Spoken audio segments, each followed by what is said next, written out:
Welcome. In this video, we will explore the concepts of formal languages and grammars. We'll cover formal languages, which are mathematical structures essential for communication. We will also look at the types of grammars used to define these languages and the different operations you can perform on them. Let's start by defining what a formal language is. A formal language is essentially a set of strings, and these strings are built from an alphabet. An alphabet is simply a finite set of symbols. The formal language is defined by precise mathematical rules. This slide shows the formula L is a subset of sigma star. It means L, which denotes language, is a subset of sigma star. Here sigma denotes alphabet. Sigma star means all possible strings that can be formed using the symbols from the alphabet, including the empty string. Consider an example where our alphabet denoted by sigma consists of the letters A and B. A language L could then be a set of strings like AB, AABB, and AABBB. Notice that these strings follow a specific pattern, an equal number of A's followed by B's. This pattern is part of the rule that defines this particular language. Now, let's explore the Chomsky hierarchy, a classification of formal grammars. This hierarchy consists of 4 types: Type 0, Type 1, Type 2, and Type 3, each with different levels of complexity and expressiveness. Type 0, also known as unrestricted grammar, places no restrictions on production rules. The example shows alpha produces beta. Type 1 is context-sensitive grammar. It has length-increasing productions. The example shows alpha A beta produces alpha gamma beta. Type 2 is context-free grammar. It has single non-terminal on the left side. The example shows A produces alpha. Type 3 is regular grammar. It has linear structure productions. The example shows A produces A, B, or A. Let's dive deeper into regular grammars, also known as Type 3 grammars. These grammars have specific production rules.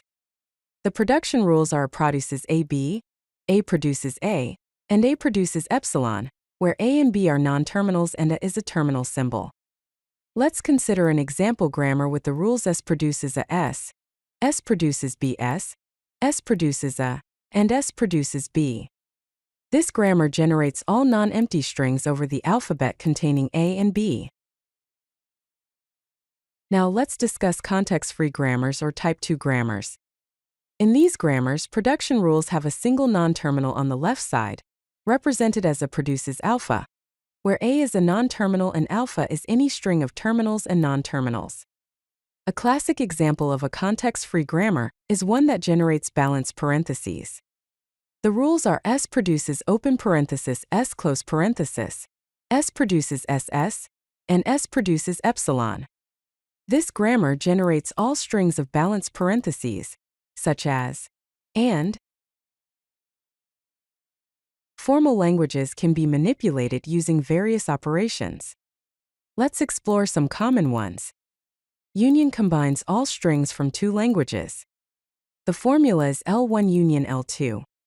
Concatenation forms strings by joining strings from L1 and L2. The formula is L1.L2. Kleene Star includes 0 or more concatenations of strings from L. The formula is L star. Intersection contains strings present in both languages. The formula is L1 intersection L2.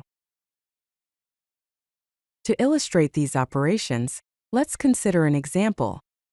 We have language L1 consisting of the strings A and AB, and language L2 consisting of the strings B and BB.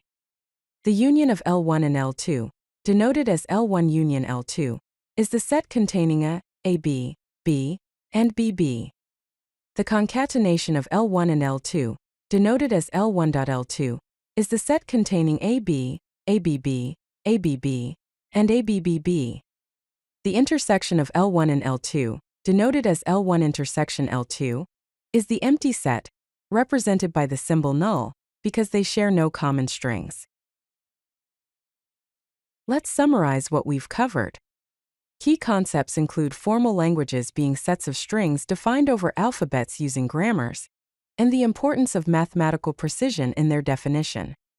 The Chomsky hierarchy classifies grammars into 4 types: Type 0 or unrestricted grammars, Type 1 or context-sensitive grammars, Type 2 or context-free grammars, and Type 3 or regular grammars. Grammar types include regular, which has linear structure, and context-free, which has nested structures. Production rule restrictions are there. Language operations include union to combine languages, concatenation to join strings, Kleene Star for repetition, and intersection to find common strings. If you like this video, hit that like button and don't forget to subscribe. Visit CodeLucky.com for more such useful content.